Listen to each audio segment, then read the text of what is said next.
ICC champions trophy చివరి అంకానికి చేరింది. ఇవాళ మధ్యాహ్నం దుబాయ్లో జరిగే ఫైనల్ మ్యాచ్లో న్యూజిలాండ్ను భారత్ ఎదుర్కొనబోతోంది.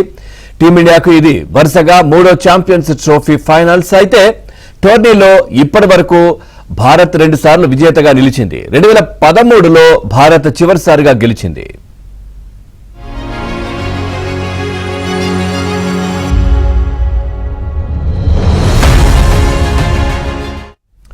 ఇక తాజా టోర్నీలో బంగ్లాదేశ్, పాకిస్తాన్, న్యూజిలాండ్, ఆస్ట్రేలియాపై గెలిచి రోహిత్ సేన పూర్తి ఆత్మవిశ్వాసంతో ఉంది. అటు కివీస్ కూడా గ్రూప్ దశలో భారత్ చేతిలో మాత్రమే ఓడింది. దీనికి తోడు 2000 సంవత్సరాల్లో భారత్ పైనే గెలిచి టైటిల్ దక్కించుకుంది. అలాగే ఐసీసీ నాకౌట్ మ్యాచ్లోనూ భారత్ పై 3-1తో కివీస్ జట్టే ఆధిక్యంలో ఉంది. ఈ నేపథ్యంలో ఇవాల్టి మ్యాచ్పై ఆసక్తి నెలకొంది.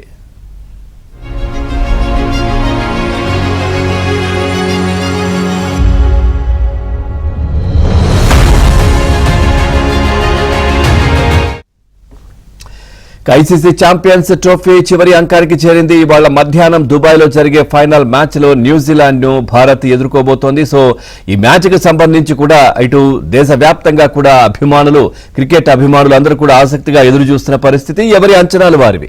అంటే బౌలింగ్లో ఎవరు బాగున్నారు, తర్వాత బ్యాటింగ్ ఎలా ఉండబోతోంది, బ్యాటింగ్ ఆర్డర్ ఏ విధంగా ఉంటే బాగుంటుంది, వీటికి సంబంధించి ఇటు క్రీడాభిమానులు చర్చ కూడా జరుగుతున్నటువంటి పరిస్థితులు కనిపిస్తా ఉన్నాయి. ఒకసారి కరీంనగర్లో కరెస్పాండెంట్ శ్రీనివాస్ కూడా లైవ్ లో సిద్ధంగా ఉన్నారు. అక్కడ కొద్దిమంది క్రీడాభిమానులు ఉన్నారు. వారు ఏం చెప్తున్నారు దీనికి సంబంధించి, మ్యాచ్ కి సంబంధించి పూర్తి డీటెయిల్స్ అందిస్తారు. శ్రీనివాస్, ఏంటి అక్కడ ఈరోజు మ్యాచ్ కి సంబంధించి చాలా ఉత్సాహంగా, ఆసక్తిగా ఎదురు చూస్తున్నట్టుగా తెలుస్తోంది. భారత్ ఖచ్చితంగా విజయం సాధిస్తుంది అనే ధీమా వాళ్ళలో కనిపిస్తా ఉంది. ఏం చెప్తున్నారు వాళ్ళ అభిమానులు?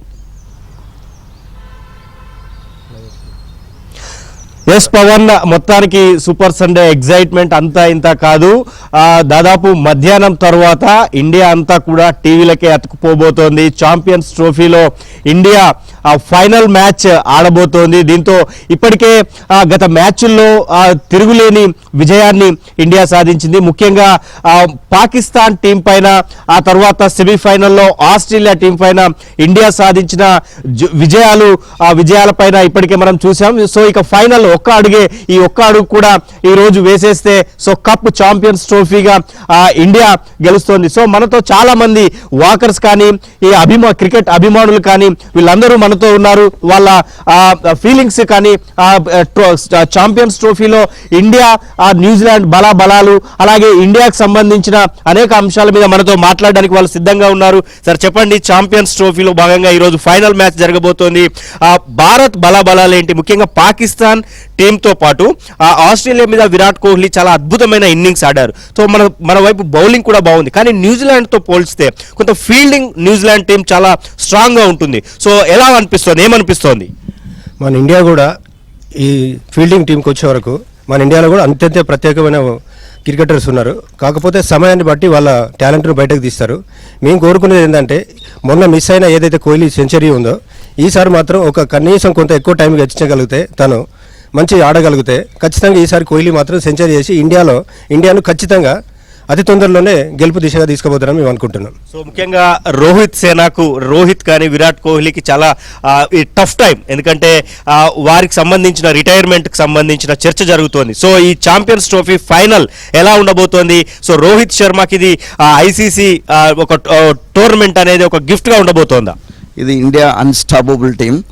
లీగ్లో ఎలాగైతే విన్ అయినామో, ఎలా ఫైనల్కి వచ్చామో, ఖచ్చితంగా కూడా ఫైనల్లో గెలవాలని చెప్పేసి 150 కోట్ల మంది ఆశ నెరవేర్చి ఇది టీం మొత్తం రోహిత్ శర్మకి అండ్ ఇండియా మొత్తానికి కప్పు తీసుకొచ్చే విధంగా చేయాలని చెప్పేసి మేమందరం కోరుకుంటున్నాం. ఖచ్చితంగా ఇండియా విన్ అవుతుంది. అది మా ఆశయం, మా కళ కూడా నెరవేరబోతుంది. ఇంకో కొన్ని నిమిషాల్లో వెయిట్ చేస్తూ ఉన్నాం, ఎప్పుడు మ్యాచ్ స్టార్ట్ అవుతుందా అని చెప్పేసి. అది చాలా ఎగ్జైట్మెంట్గా ఉంది మా అందరికీ. ఈరోజు ఇంతమంది టీం గెలవడానికి, ఇంతమంది టీం ఇక్కడ మీట్ కావడానికి కారణం ఏంటంటే, మేమందరికి ఇండియా సపోర్ట్ చేసేసి ఖచ్చితంగా విన్ ఇండియా అని చెప్పేసి స్లోగన్తో ఖచ్చితంగా భారత్ మాతాకి, భారత్ మాతాకి, భారత్ మాతాకి. మీరు చెప్పండి, ముఖ్యంగా ఇండియా టీంలో అంటే బౌలింగ్ కానీ గత అన్స్టాపబుల్ ఛాంపియన్స్ ట్రోఫీలో ఒక్క విజయం కూడా అంటే ప్రతిదీ మనం విజయం సాధిస్తూ వచ్చాము. సో ఇండియాకి సంబంధించిన బౌలింగ్ విషయంలో తీసుకోవాల్సిన జాగ్రత్తలు ఏంటి? బౌలింగ్లో కానీ బ్యాటింగ్లో కానీ వరల్డ్లోనే బెస్ట్ టీం ఏంటంటే మన ఇండియాలో. ఎందుకంటే ఇప్పటివరకు కూడా చూస్తే బ్యాటింగ్లో ప్రతి ఒక్కరు రాణించారు. రోహిత్ శర్మ కానీ, విరాట్ కోహ్లీ కానీ, గిల్ కానీ, దాంతోపాటు శ్రేయస్ అయ్యర్ కానీ. రియల్లీ చూస్తే ఇప్పుడు బ్యాటింగ్లో వరల్డ్ బెస్ట్ టీం ఉంది. దాంతోపాటు బౌలింగ్లో చూస్తే వరుణ్ చక్రవర్తి కూడా చాలా బాగా బౌలింగ్ చేస్తున్నారు, అండ్ మొహమ్మద్ షమి కానీ. సో మనకు ఏ విధంగా చూసుకున్నా కూడా ఇప్పుడు వరల్డ్ బెస్ట్ టీం ఏది అంటే ఇండియాగా చెప్పొచ్చు. ఏంటంటే 2020తో పాటు 50 ఓవర్స్లో చూస్తే ఇప్పుడు ఏంటంటే కొద్దిగా ఆదరణ తగ్గింది 50 ఓవర్స్కి, కానీ మన ఇండియా టీం మాత్రం చాలా బాగా ఆడుతుంది. రియల్లీ 100% మనమే విజయం సాధిస్తాము. ఎందుకంటే ప్రతి రంగంలో కూడా మనం చాలా బాగా చేస్తున్నాము. బ్యాటింగ్ కానీ, బౌలింగ్ కానీ, ఫీల్డింగ్లో కూడా బాగా ఆరితేరింది మన టీము. సో తప్పకుండా మీరు అన్నట్టు బౌలింగ్లో లేదు అంటున్నారు, కానీ ఇప్పుడు ఏంటంటే వరుణ్ చక్రవర్తి చాలా బాగా బౌలింగ్ చేస్తున్నాడు. సో మిగతా ఫాస్ట్ బౌలర్స్ కూడా అందరూ బాగా చేస్తున్నారు. తప్పకుండా మన టీం విజయం సాధిస్తుంది. సో మనం అందరం కూడా మనం ఇండియాకు సపోర్ట్ చేస్తున్నాము. Definitely we are the winners. ఎందుకంటే ఛాంపియన్షిప్ లాస్ట్ ఇయర్ మనం మిస్ అయినాం, కానీ ఈసారి 100% మనం గెలుస్తాము. జై హో భారత్, జై బోలో భారత్ మాతాకి. సో అందరూ ఇండియాకి ఆల్ ది బెస్ట్ చెప్తున్నారు. కాసేపట్లో ఫైనల్ మ్యాచ్ జరగబోతోంది. దుబాయ్ వేదికగా న్యూజిలాండ్ భారత్ మధ్య జరగబోతున్న ఈ ఫైనల్ మ్యాచ్ కి సంబంధించి ఛాంపియన్స్ ట్రోఫీలో అందరూ ఉత్కంఠగా ఎదురు చూడబోతున్నారు. అందరూ టీవీలకు అతుకుపోయి ఫైనల్ మ్యాచ్ ని తిలకించబోతున్నారు. ముఖ్యంగా గత మ్యాచ్ల్లో అన్స్టాపబుల్ అంటే ఇండియా అత్యద్భుతమైన పర్ఫార్మెన్స్ తో అదరగొట్టింది. బ్యాటింగ్, బౌలింగ్, అలాగే ఫీల్డింగ్ లో కూడా. సో అందరి కళ్ళు విరాట్ కోహ్లీ పైనే ఉన్నాయి. కనీసం ఈసారి అంటే పాకిస్తాన్ తో జరిగిన మ్యాచ్ లో సెంచరీతో పాటు ఆస్ట్రేలియాతో సెమీఫైనల్లో జరిగిన మ్యాచ్ లో సెంచరీ మిస్ అయ్యారు, కానీ ఈ మ్యాచ్ లో ఖచ్చితంగా సెంచరీ కొట్టాలని అభిమానులు అందరూ కోరుకుంటున్నారు. సో బ్యాట్స్మెన్స్ తో పాటు బౌలర్స్ ఫీల్డింగ్స్ లో రాణించాలి. న్యూజిలాండ్ టీం కొంత ఫీల్డింగ్ లో మెరుగ్గా ఉంటుంది. సో ఇండియా కూడా ఖచ్చితంగా ఫీల్డింగ్ లో చాలా దృష్టి పెట్టాలని క్రీడా అభిమానులంతా అయితే కోరుకుంటున్నారు ప్రవీణ్. సో పవన్, సో మొత్తంగా ఇదైతే ఇండియా న్యూజిలాండ్ మ్యాచ్లకు సంబంధించి ఛాంపియన్స్ ట్రోఫీ ఉత్కంఠ. నిజంగానే శ్రీనివాస్, థ్యాంక్ యూ.